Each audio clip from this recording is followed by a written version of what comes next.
Was Miami Beach a sundown town?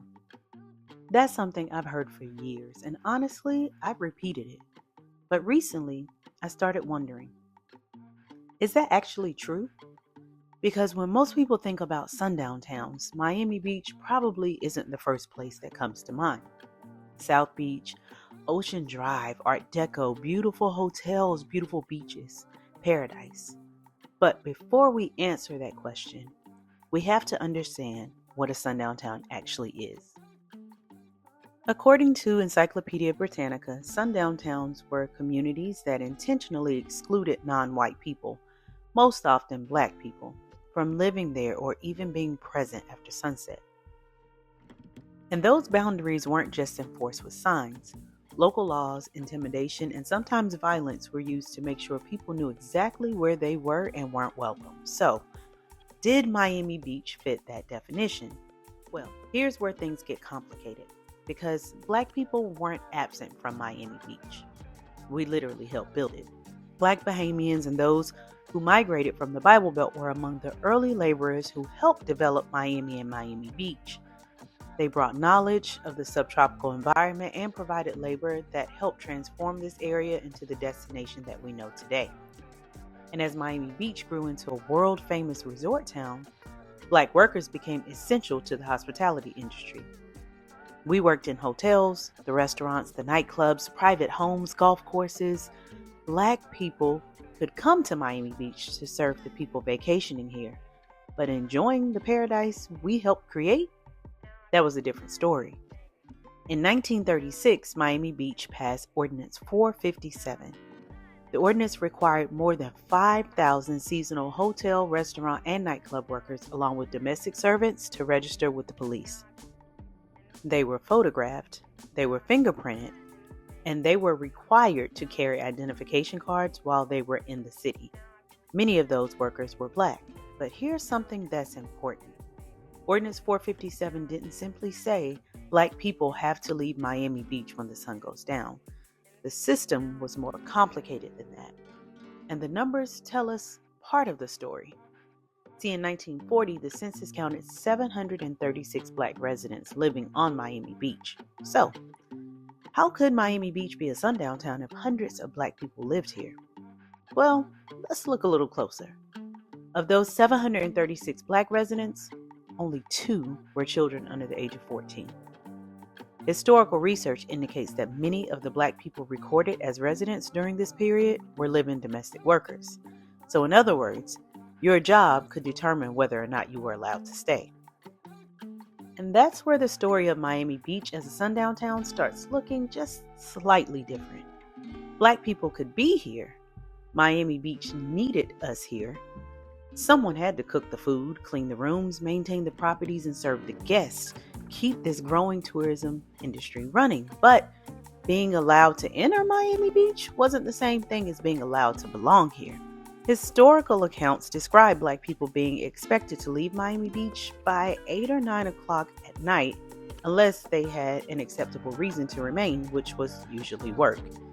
And on a recent tour I did, the founder of Miami's Black Archives described black people being put into vans and hauled back over the causeway.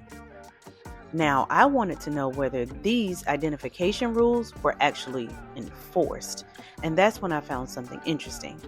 In a February 1952 issue of Jet magazine, there's a report about Miami Beach police enforcing the city's identification requirements against black people. Think about that timeline.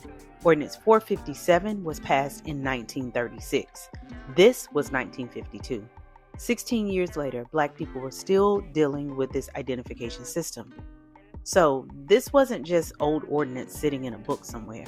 It affected real people trying to move through Miami Beach. And while we're talking about who was welcomed here, there's another piece of this history that often gets overlooked. Black people weren't the only group Miami Beach worked to exclude. Jewish people faced their own forms of discrimination. Hotels openly advertised who they wanted as guests. Terms like Gentiles only and other coded language appeared in advertisements. Jewish people faced restrictions over where they could live and which hotels would accept them. Now, the discrimination experienced by Jewish people and black people were not the same. But both histories expose something about Miami Beach being marketed to the rest of the country. Miami Beach was selling paradise while carefully deciding who was allowed to participate in it.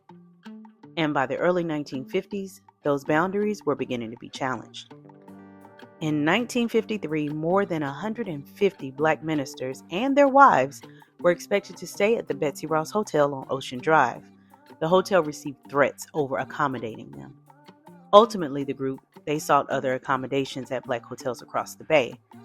But the following year, another Miami Beach hotel made a different decision. The Jewish-owned Blackstone Hotel welcomed Black guests overnight for a church convention. And I don't want us to breeze past the significance of that because for years, Black people had crossed the causeway to Miami Beach to work. But now, they had the opportunity to stay.